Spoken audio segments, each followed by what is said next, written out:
Hi, I'm Nicola Wass. I'm the CEO of SOMO, a consultancy based in the northwest of England, and we use proven behavioural frameworks and concepts to better understand and ultimately to influence human behaviour.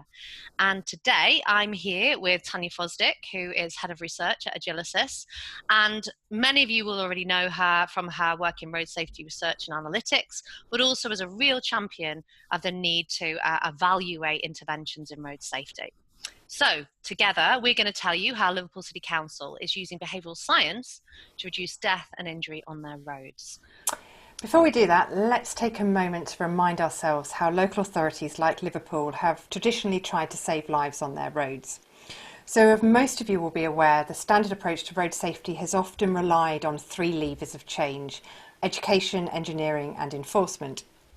Now, obviously, enforcement and engineering take far higher levels of resource and time to implement, which is why local authorities tend to reach first for information and awareness raising campaigns designed to inform people of the risks and to persuade them to care about the consequences.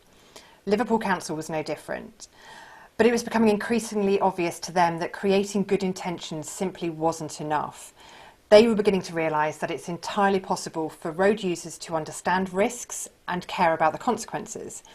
But then they get into a car or step out onto the road and behave in a way that is the complete opposite of what they know and believe to be right.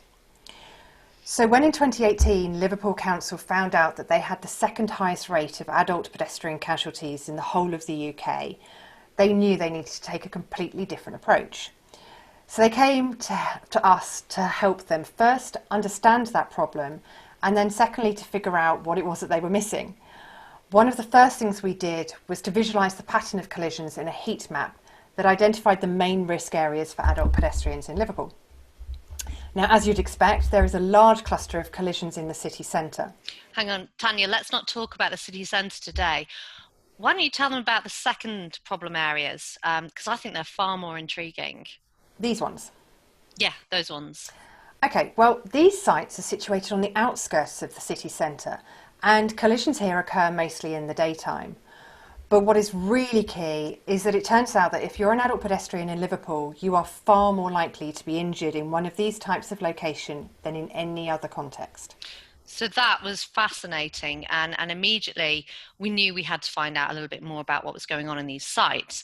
So we sent members of the SOMO team out to conduct some observations in each of these locations. Now, it turned out that these sites had several things in common. They were all local high streets intersected by 4 lanes of fast-moving traffic. And every single one of these locations had a pedestrian crossing, which appeared to be located on a main pedestrian desire line. And that's important because these crossings weren't in the wrong place. But for whatever reason, people in these locations were electing not to use the very things designed to keep them safe, the pedestrian crossings. So just to hammer this home, here is a detailed map showing casualties at a crossing site in Liverpool. So the circles and squares represent people who've been hit on this site over a period of 10 years.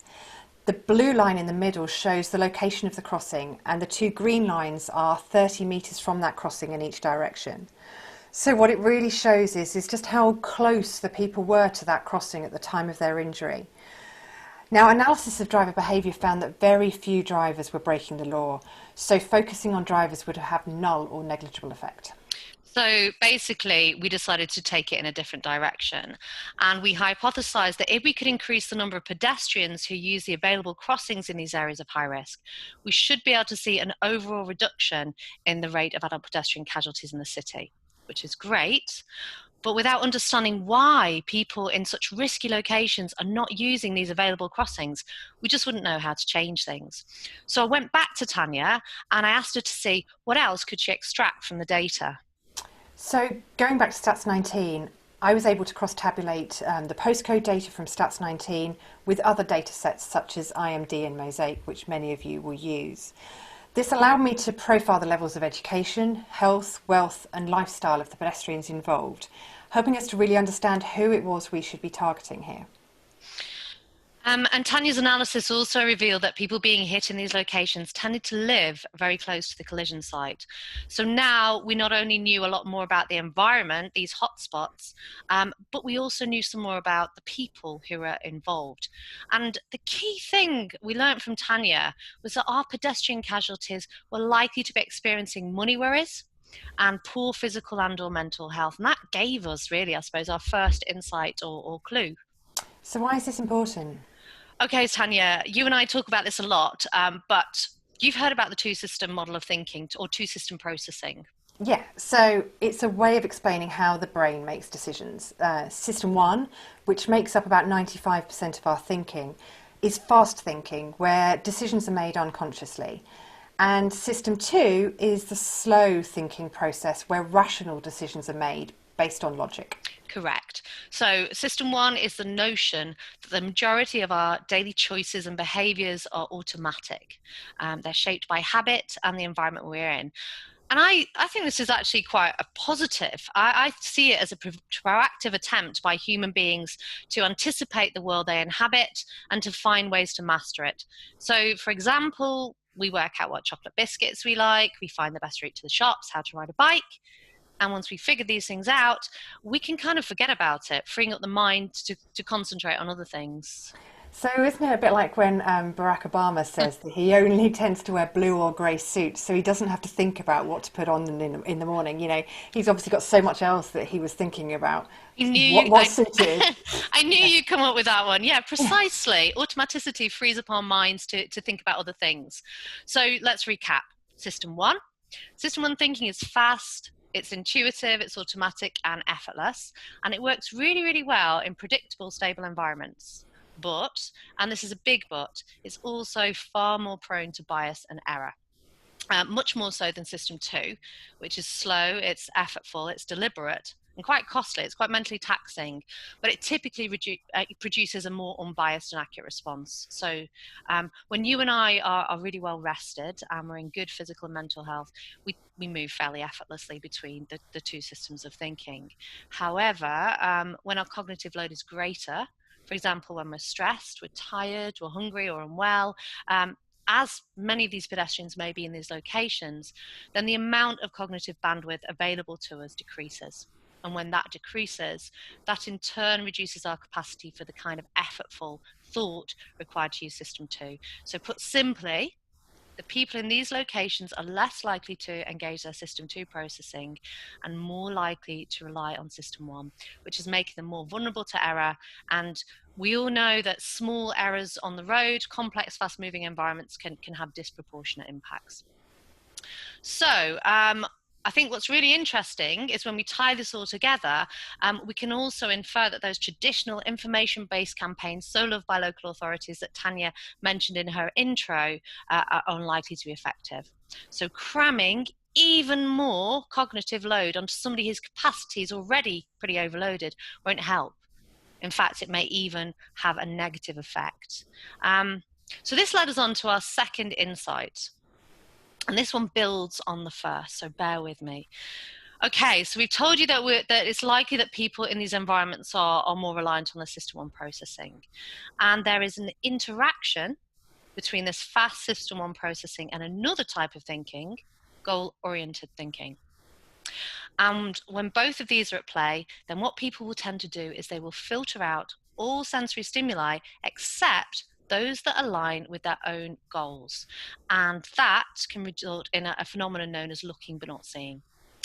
So remember, we hypothesized that if we could get people in these locations to increase their use of available crossings, then we should see a reduction in the high levels of casualties. But when we went out into these locations and we did ethnographic research and observed people, we inferred that the people here were goal-oriented and their goal was to get from A to B in the fastest and most direct way possible. But in doing so, they may not perceive the crossing in their midst to be the best way to achieve that. And as a result, the crossing may appear in their line of sight, but they're simply not attending to the fact that it's there. So we had this insight and we wanted to test it. So when we spoke to people, in these locations and we asked them to recount back their journey, 1 to 10, 1 being 0 and 10 being 1, and this is very recently after they'd taken it to literally stopping people on the street, they seldom recalled seeing the crossing when they recalled the things that they'd seen and heard.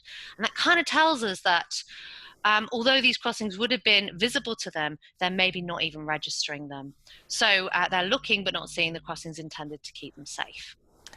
But surely, Nicola, in high-risk areas, a key goal of the pedestrians would be to prioritise and attend to the things that could facilitate safe crossing. Well, yes, you'd think so. However, we're assuming that they're alert to the risk of being hit. They might not be if they incorrectly perceive the area as low risk. But why on earth would they see these areas as low risk? So remember I mentioned earlier that an adult pedestrian in Liverpool is more likely to be injured in one of these types of locations than in any other context. Yeah, but the people who live in these areas are not using your collision data, True. Tanya, to inform their risk. It doesn't mean they're not assessing risk. They're conducting risk assessment, but they're probably using a different kind of data. And that's based on their own lived experience, where they may never have been hit by a car on one of these local high streets, or indeed somebody that they know well hasn't either. And that leads us on to our third and final insight, the path well travel bias, which describes the human bias to incorrectly judge the environments they're very familiar with to be low risk. So remember, Tanya told us that adult pedestrian casualties in these locations tend to live local to the area. But also because they are local, ironically, they are less likely to view their own high street as dangerous. So, to sum up, we had a number of insights that could help us understanding a seemingly illogical decision to cross a dangerous road unaided. People here incorrectly perceive these locations as low risk.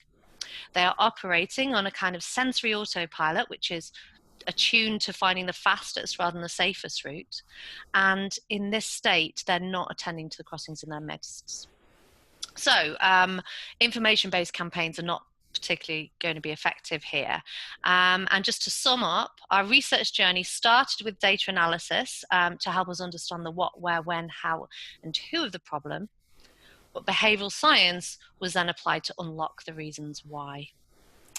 So at this point, Liverpool realised that this work had far wider national significance. So we jointly applied to the Road Safety Trust for funding to develop and trial 2 nudge-based interventions.